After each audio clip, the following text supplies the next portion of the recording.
Southern California. This is in Orange County, just a couple of blocks from the beach.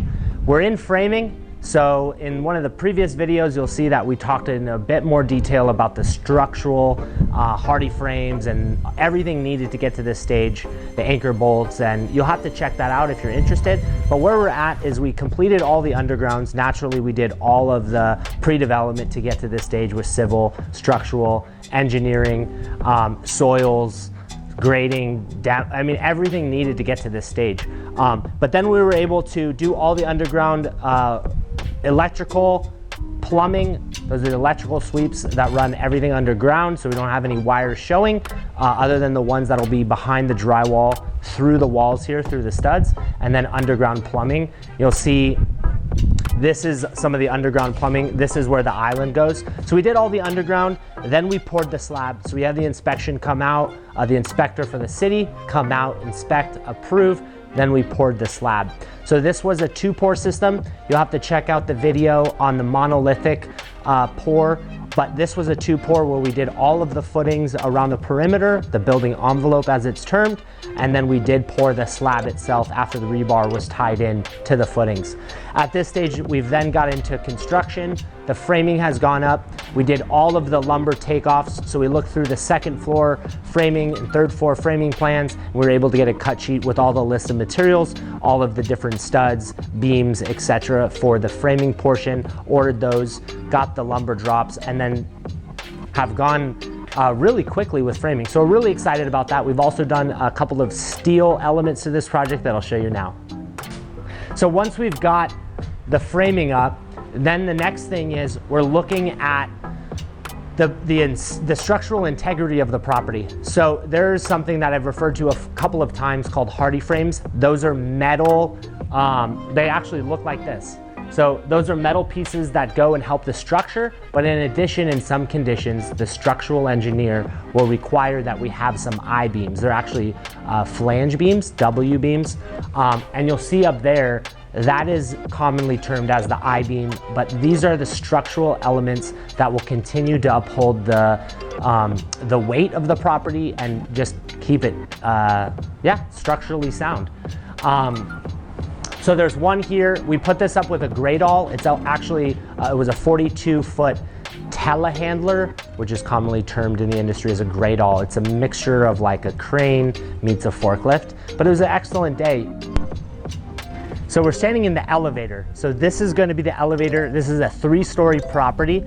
So there's going to be a door right here, and this elevator goes down to the first, just off of the powder room and the kitchen and dining room, comes up here to the hallway that leads you into the laundry room, the master in the front of the property, the 2 back bedrooms and Jack and Jill in the back of the property, and then this takes us up to the 3rd-story bonus room. So we're standing on what's going to be the 3rd story here. So we've just completed the 3rd stair. That you'll see down here, this is the overall kind of floor plan. As you can see from this side, there's a hallway here, there's a couple of bedrooms back there, a couple powder room, and then a Jack and Jill in the back. It's going to be a laundry room here, and then there's also going to be an additional closet space here, and then the master's behind you that I'll show you now. So we're standing in the master bedroom. So this is going to be a very large sliding door. This stands out here over the little balcony. California view and weather. This is the master bedroom. We got a fireplace here. So that fireplace is going to be a linear fireplace right there. And then if you'll see this way, so you walk through, there's a barn door here, and then you walk into the master bath. So it's a little tough to see right now, but what we have, the condition we have is we'll have a freestanding tub right here. So it's going to be a 65 3/4-inch tub, matching this condition. And then we'll also, behind me, we'll have a shower here. Then we're going to have a double vanity right here, bathroom in this condition back there. And then in the very back, you'll see this whole area in the back. That's then plywood. That whole area is going to be the master closet. So one of the great features with working with Revere Real Estate is that this home is actually already pre-sold. The value add that it brought is we actually made some significant adjustments to the original architecture plans that I want to speak to now.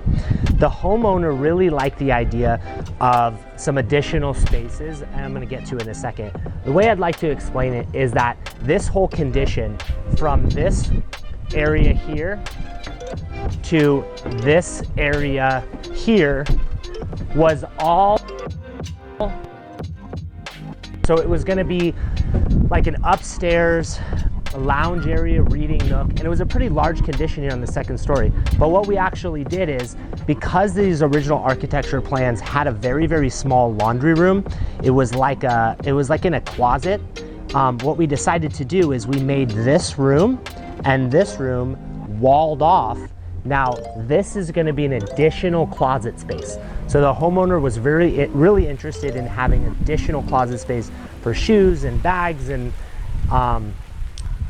just having an extra master closet is really important, considering this is what we affectionately term as sort of a tall skinny. There's not necessarily the largest master closet. So we were able to take this, what was just going to be a sitting room, make it a lot more functional. This is all going to be with cabinets, and it's going to be an extra large closet. And then this right here is going to be its own laundry room. So by putting up this wall and then a couple of extra, we now have an entirely segmented laundry room where we have washer, dryer, countertop space, a sink, and then a faucet for the laundry room. So which was once just really a sitting room is now going to be an additional closet, additional master closet, and then this is going to have its own designated laundry room rather than in the original plans like I alluded to, which was essentially just a closet that had a washer and dryer tucked away.